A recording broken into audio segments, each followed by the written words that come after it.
Many incoming college freshmen will be faced with a difficult decision this fall: either take classes from home online or take a gap year in the hopes of being allowed back on campus next year. In her latest piece for CBSNews.com, CBS MoneyWatch reporter Megan Cerullo breaks down a student's financial cost of delaying college, and what she discovered is significant. Megan joins me now. Hi, Megan. It's great to have you with us.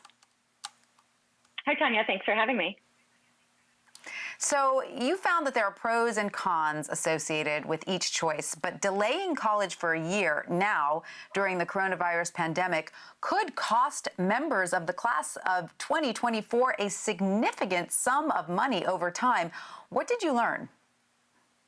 That's right. Look, if I had just graduated from college, from high school, and we're about to go to college, I wouldn't want to take classes on Zoom either. So I understand the appeal of taking a gap year right now. At MoneyWatch, we looked at the hidden financial costs associated with taking that gap year. And what New York Fed economists found is that taking a gap year now during the coronavirus pandemic can cost students up to $90,000 in lifetime earnings over the course of their careers. That's a lot of money. So you also write that the coronavirus has lowered what economists refer to as the opportunity cost of going to college. And I guess that essentially means that bit that the student gives up to be in school. But can you elaborate on that for our audience? Sure. So there are the direct costs associated with going to college, which are tuition and fees. But then there are the opportunity costs, which, like you said, are what you give up to go to school.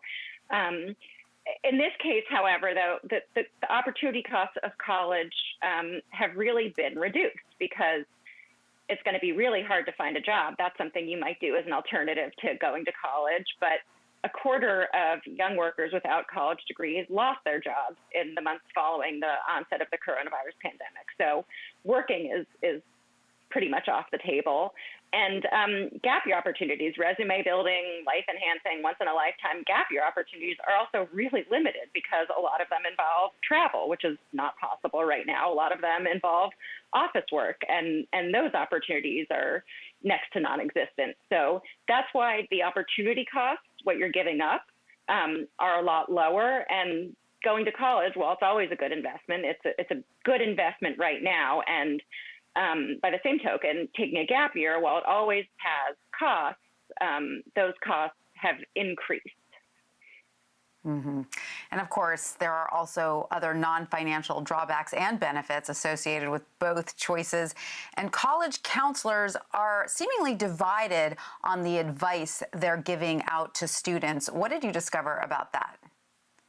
This is true. We're talking about the average student who, when they graduate at the age of 22, makes an average of $43,000 in their first year of college, which is where almost half of that $90,000 comes from the student that gives up that salary.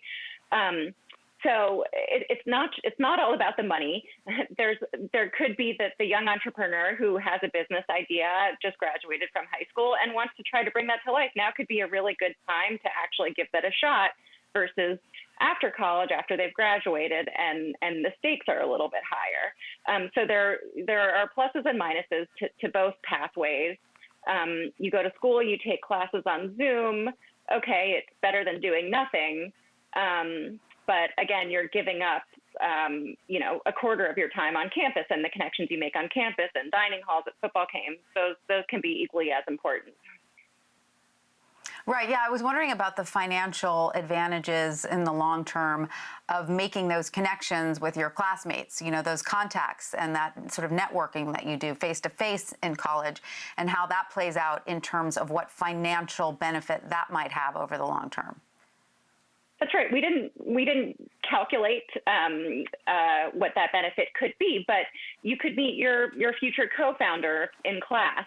That's a lot less likely to happen if you're on Zoom. So those kinds of opportunities for networking and social connections are just harder to make virtually than sort of in person.